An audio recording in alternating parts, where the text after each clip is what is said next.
Hello, welcome to my capstone poster presentation. My name is Reyes Tena.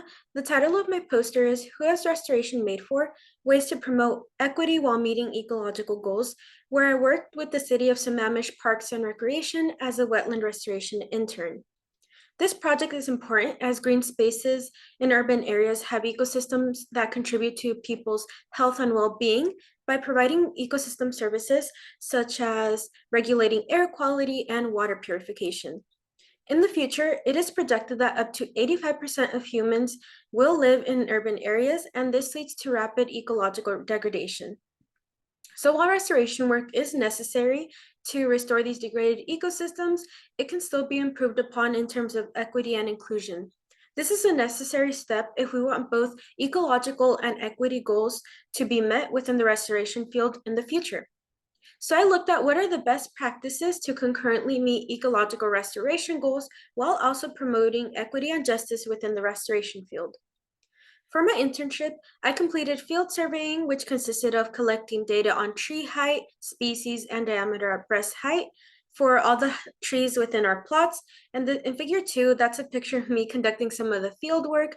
And the pink flags on the left side indicate the perimeter of the plot that I was working on. I also removed invasive Himalayan blackberry plants and conducted research on ways to mitigate soil erosion at the site. But I also investigated ways to promote equity in this field by creating surveys for the restoration volunteers and asking about their opinions on ways to improve diversity in the field. And I interviewed a Snoqualmie tribal member representative to gain more insight on community engagement.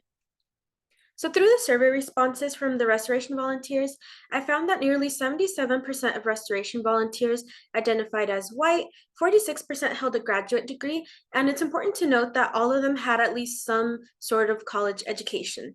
And 21.4% of the respondents made above 150,000 per year as their annual household gross income level. So these statistics show how this field is usually represented by wealthier people with a higher education. But I also found that other factors that prevent other people from participating in these events are inadequate advertising, the inability to leave work to participate in these events, insufficient cultural engagement, which impacts the motivation to do this work, and a lack of awareness on when projects are happening, which also links back to the lack of outreach. I was able to find some of these factors through my interview with the Snoqualmie tribal member representative and by conducting more independent research. Through the same survey, I asked respondents to rank ways to increase participation from marginalized communities, and the top choices including reaching out to ethnic businesses, advertising in multiple languages, and having a broader social media presence. So the broader implications of these results include a rethinking of ways in which humans can benefit nature, which means that everyone should be represented in this field. And so this is why having restoration projects that are culturally relevant is important as it engages audiences, and this can be done by having Indigenous-led projects or by learning about the history of a site and incorporating Indigenous stewardship principles in it. There also needs to be more consistent community engagement to ensure that there are enough people to take care of the land and to continuously monitor these sites.